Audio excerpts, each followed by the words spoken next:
Magandang umaga. Andito na naman po ang inyong Hugot Prince. At pag-uusapan na naman natin muli ay ang tungkol sa pag-ibig.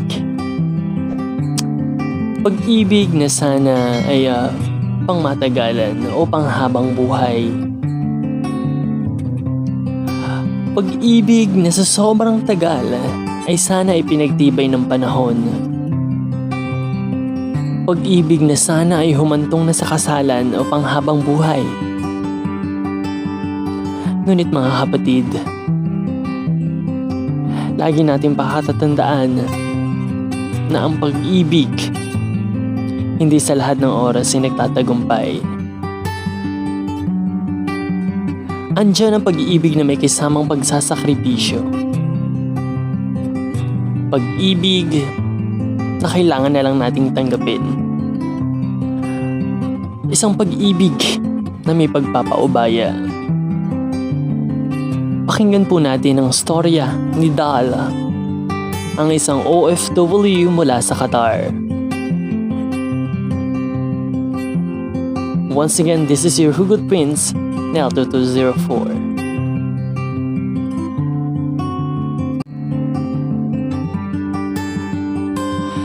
Dear Hugot Prince, meron akong boyfriend going to 6 years na sana kami. 3 years doon ay long distance relationship. January noong nakipag-break siya sa akin. Yun yung araw na sobrang di ko kinaya. Yung parang akala mo na wala na sa akin ang lahat. Naglaho na yung mga pangarap ko kasama siya. Ang mga plano ko nakasama sana siya. Nagmamakaawa ako sa kanya na wag niya akong iwan.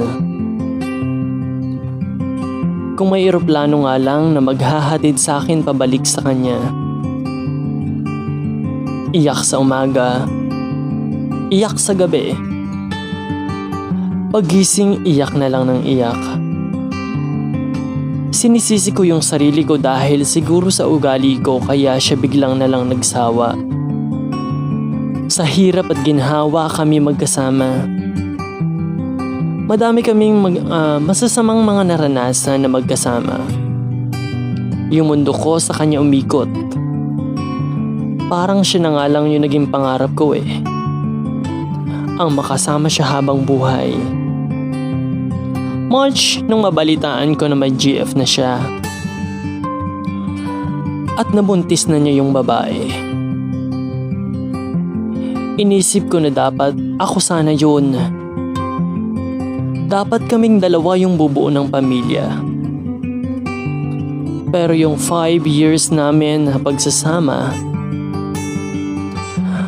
ay napalitan lang ng ilang buwan pa lang niyang nakikilala. Kaya ako kahit sobrang sakit, ay pilit na siya ay kinakalimutan.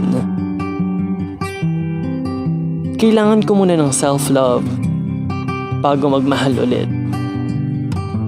Kasi yun yung nawala sa akin nang mahalin ko yung sarili ko. Mahal na mahal ko siya at alam ko itong pagmamahal ko sa kanya ay mabubura din ng panahon. Sa ngayon, focus muna ako sa mga pangarap ko para sa akin at sa aking mga anak.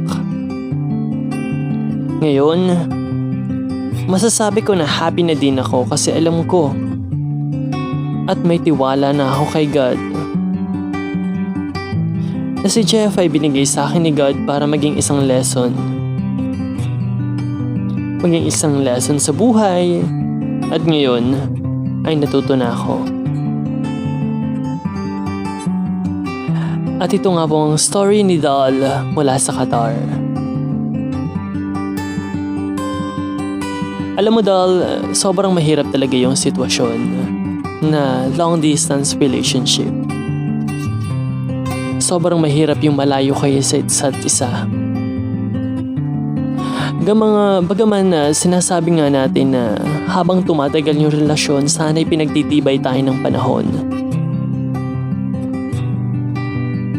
Pero lahat talaga ng bagay nangyayari kahit hindi natin inaasahan. Maaring tama ka dahil na yung nawala sa'yo yung self-love. Kasi dumating ka dun sa point na nagmakaawa ka na sana hiniling mo may bumalik na eroplano para lamang babalik ka sa kanya. Pero isipin man natin at sa hindi, ay hindi na ito mangyayari dahil meron na siyang pamilya. Ang maipapayo ko lang sa iyo ay sana mas maging okay ka na at patuloy mong pagandahin ang sarili mo. Mag-focus ka sa self-love. Ayan, mahalin mo yung sarili mo. Hindi lang para sa iyo kundi para sa mga anak mo. Mabuhay ka, doll. Mabuhay lahat ng mga overseas of Filipino workers. And of course, thank you very much sa story na ibinigay mo. At sana, magustuhan mo itong awitin na aking ibibigay para sa iyo. Maraming salamat.